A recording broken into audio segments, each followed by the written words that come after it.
Only 2 short days until the December patch arrives in Mechwarrior Online, and I had completely forgotten to make a video about it, so let's remedy the situation. This month, we'll have the release of the Naga pre-order. We talked about that already. Some mech adjustments, map adjustments, quick adjustments, and more. It's going to be a 2-week in-game patch science sale. All the mechs that are getting changed in the patch will be available for 50% off. The Naga pre-order is live. We already did a preview video on the Naga. Naga is going to feature the Arrow 4 missile system. That weapon system will be exclusive on the Naga for now, but there might be further Arrow 4 and Railgun standard mech variants being added to Mechwarrior Online, which I highly recommend. I think Phil has a fair point here, but he says that these weapons should also be available for Sibels, at least for some mechs. Then we go with the new legendary mech, the Incubus Zero. That is going to be a fixed wing Incubus with jump jets, basically the same gliding pattern like the Spectre or the Apache. And the mech is going to come equipped with, scroll, quadruple heavy mediums and 2 light machine guns, XL 225 engine, speed 121. Crooks are going to be, and I read, 10% energy heat, 25% heavy laser range, 25% heavy laser duration, and 50% clan machine gun rate of fire, plus some extra armor throughout the mech and 25% less overheat damage. Interesting mech. The left arm is going to be the shield arm. If you have it fully armored, it's going to have plus 75 armor on that arm. Of course, the mech is also half a ton short here, so you could have another half ton of LMG ammo for the mech in the base build. Should be interesting. The heavy mediums are gonna be very toasty, I think, but it's also gonna be a nice little alpha strike, and then you of course have the machine guns to do a little bit of extra damage at that range. It's gonna be basically 3 light machine guns worth of firepower because you've got 50% for rate of fire, so that is gonna be 50% extra on 2 is 3. Very simple, right? So, should be an interesting mech. Of course, like I always say with the shield mechs, guys, bear in mind the shield also, of course, adds tonnage, so that just cuts the amount of weapons that are available a little bit. Won't have ECM this one, so gotta be careful where you're flying around because you will be a prime target. There's also gonna be a battle pass for that mech. And the battle pass rewards need to be redeemed in the battle pass website store page, and they will be updated every hour. Comp Championship Series has already ended. Congratulations to the coalition for winning the World Championship. Then, if you wanna read through that a little bit further, have a look on that. Player's Champion's Choice went to Bowser, and the Player's Choice went to Chicken Man. Congrats to both of them. Now let's talk about equipment, weapons, and maps. So equipment, the small cockpit now adds 1 extra ton to mechs. So if you have a mech that has a small cockpit, you gain 1 extra ton. This lines up with the tabletop stats of the equipment and prepares for future variants. Preparing for future variants is a nice thing to hear. Map changes. Tourmaline Desert Theta cap point will be moved, and the awesome 8Q is going to be replaced with a Corsair 7A on Canyon Network Training Grounds. Maybe that is so you can try out your weapons against AMS. Then weapon changes. No more spread on racks. Rotary AC2s and Rotary AC5s will now be laser beams. Interesting. The LB5s were a little bit too good, so both of the clan and Innosphere variants get nerfed a little bit. The cooldown added is 0.1 seconds. Innosphere SRM Artemis ammo is increased to 150 per ton, so that's an extra 30 rounds per ton. And this patch also finally gets us the rocket launcher rework. If you were wondering why I'm always so critical about rocket launchers, just watch the video I did like 2 or 3 years ago where I talked about the Javelin build that can just one-shot assault mechs from behind and then is basically useless because it can't do anything else the whole match. It was, I have to say, thankfully at this point, a 100% troll build, and I think that bullshit does not belong in games like this because it's just there to ruin somebody's day. So, thankfully we're getting a rework. Rocket launchers will now be continuous stream launchers. As the player holds fire, the rocket launchers will shoot 8 missiles per second. A mouse tap will only fire 1 missile. Damage per missile is going to be 1 damage, so this is going to be having 8 damage per second on the rocket launchers. And the size of the rocket launcher now determines how many rockets are going to be in that rocket launcher. So the rocket launcher 15 is going to have 88 missiles, so you can basically hold the firing button down for 9 seconds, and that's going to be empty. The rocket launcher 10 is going to be empty in half that time, and the 127, another 50% more. Rocket launchers will not be impacted by armor quirks. The cooldown is 0.125. So 0.125 means 8 missiles per second. That's not impacted by cooldown quirks, so quirks or skill tree are not going to impact this, apparently. The heat is going to be 0.375, I'm guessing, per missile. Spread, 3.75. The ghost heat limit is going to be 3 for the 10s, and the 15s and 20s will have a ghost heat limit of 2. And rocket launchers, this is interesting, no longer ghost heat with SRMs and MRMs. So you could have builds where you have rocket launchers combined with SRMs or rocket launchers combined with MRMs to have like a little bit of like extra damage on top that doesn't ghost heat. That is very interesting. The subtext says rocket launchers have been a polarizing weapon. Oh, I'm hella polarized in rocket launchers.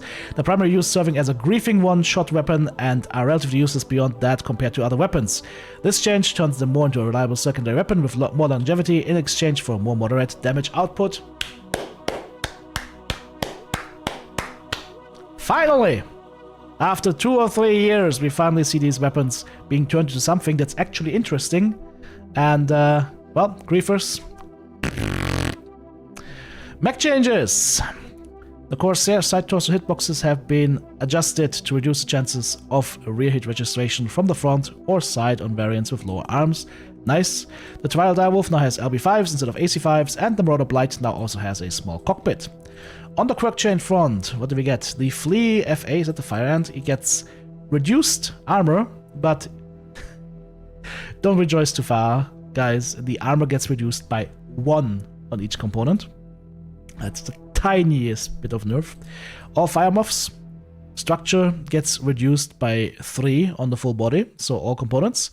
Armor on the arms gets increased by 3. The Fire Muff Prime gets 10% velocity in the right arm, 20% radiant deprivation in the right torso. Set of 8 gets 15% energy range, and the right torso gets 2.5%. That's a whopping 2.5% missile spread. The Fire Muff Charlie gets the missile cooldown increased to 15%, up from 10% in the right arm and the left arm. Missile spread also added to right arm and left arm, and missile range increased to 20% from 15 in the set of 8.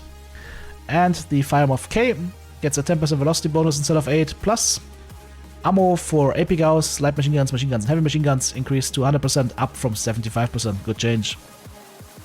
Piranhas get a buff. CT, left torso, right arm, left arm, basically everything except the cockpit. Structure increased to 6. Piranha 3 gets a 5% flat heat. The Commando DO3, the OP Commando variant, now has the 10% heat quirk removed, and the right leg and left leg armor gets reduced by 1.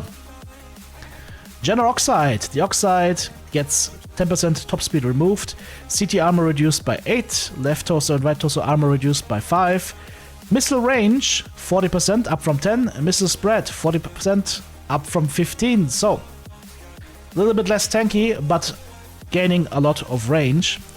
Subtext saying the Oxide is a unique state where it is incredibly overperforming in competitive play while average in quick play. The change aims to bring it in line with other light mech brawlers in competitive matches while maintaining or potentially improving its quick play status as an SRM skirmisher. So after this patch we will be running a General Oxide for sure. Blackjacks, the 1X gets its range removed and flat laser heat also removed. To help compensate with that, medium laser heat is now minus 25%, up from minus 15%. I think that should also pertain to ER mediums. Blackjack, the Arrow Hero Mech, CT armor reduced by 4, right torso, left torso armor reduced by 4.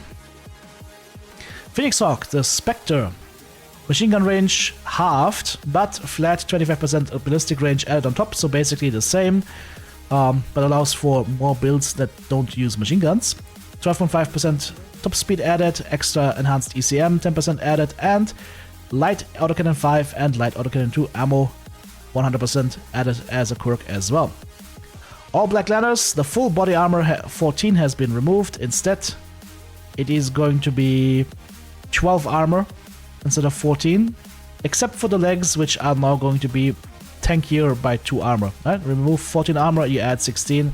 That's a 2 armor buff, slight buff. Thunderbolt 9S. PPC velocity has been reduced from 30% to 15%. Oh, that's a shame. That mech was fun to play. Summoners are variants. Full body structure reduced by 5. The Prime now gets 15% energy heat in the CT from 10%. That's a slight buff.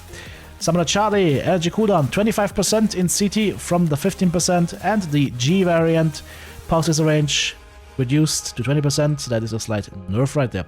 I like what they're doing with the Summoners, where they're putting a kind of defining quirk into the CT, and then that you build around that. I like that a lot. That makes it so some variants have a very specific benefit to run. Then the Thanatos Hangover, rocket launcher 15 heat skill limit removed. Instead it's a flat rocket launcher heat skill limit plus 2. That will make the Hangover finally interesting to play. The Hangover has like a rocket launcher fist, and finally we might be able to play this with rocket launchers in a meaningful way. We'll see. Battlemaster 6C, introduced last month, gets a nerf. Heat 15%. Ha! Goodbye, you get 5% now. That is a strong nerf.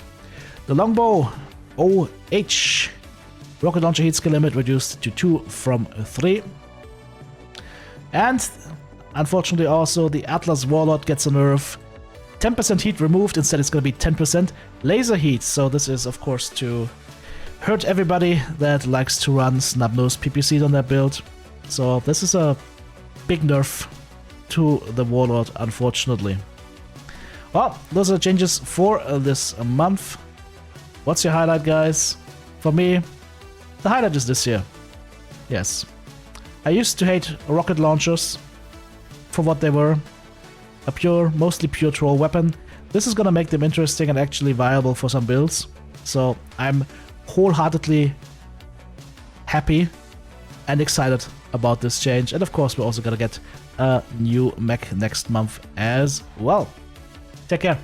Thank you so much, supporters. Couldn't do it without you. If you want to join Team TTB, check out the join button right here on YouTube, super thanks button in the comment section, or of course the links to Patreon or the merch store listed in the video description.